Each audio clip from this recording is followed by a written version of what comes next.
Vos formateurs vous demandent d'utiliser l'application Compétences pour observer vos pairs, donc c'est-à-dire les autres stagiaires ou étudiants de votre groupe. Cela permet de vous entraîner à observer et évaluer vos camarades et cela amène chacun d'entre vous à recevoir des retours riches du fait de la multiplicité des points de vue. Vos formateurs vous ont aussi peut-être demandé d'utiliser l'app Compétences comme support à votre auto-évaluation. Nous allons voir comment procéder. Une fois l'application Compétences installée, tout commence quand je reçois ce fichier de paramétrage. Dès que je clique dessus, l'app se paramètre avec la liste des participants et la liste des compétences à évaluer. Ça, ce sont les formateurs qui l'ont préparé. Première chose, on me demande en premier lieu de m'identifier. Je reconnais mon prénom, ma photo, et voici. Maintenant, ma ligne prend une couleur différente pour montrer qu'elle est dédiée à mon auto-évaluation. Maintenant, toutes les observations que je ferai, il sera noté que c'est moi qui les ai faites. Aujourd'hui, l'exemple qu'on prend, c'est une formation au management. On a 4 grandes compétences déclinées en capacités observables.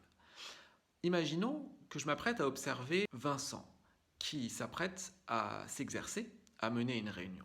Je vais noter ce qu'il dit, ce qu'il fait, et faire le lien avec les compétences sur lesquelles nous accompagnent les formateurs. Bon, reprenons.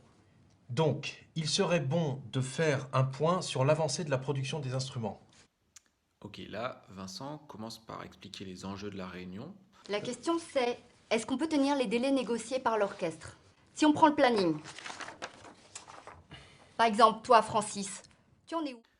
Dans ce deuxième onglet, je peux compléter mon observation, le texte, les pastilles attribuées ou bien même ajouter une image. Il ne donne pas d'éléments quant à la durée qui sera consacrée à ce point de l'ordre du jour. Je peux également noter ce que j'ai fait en lien avec les compétences attendues pour enrichir mon auto-évaluation. Par exemple, j'ai identifié une stratégie pour arriver plus rapidement à une décision. Vincent aurait pu suggérer de voter une fois que chacun avait exprimé son point de vue, au lieu de laisser les membres de son équipe essayer de se convaincre mutuellement. Voilà, j'appuie ici pour renvoyer à mon formateur les observations que j'ai réalisées. Il pourra ainsi les intégrer au dossier pédagogique des stagiaires que j'ai observés et, si c'était le but de l'exercice, évaluer la qualité de mon travail d'observateur. Quant aux observations que j'ai enregistrées sur moi-même, cette auto-évaluation pourra servir de base, par exemple, pour échanger lors d'un prochain entretien d'évaluation avec mon formateur.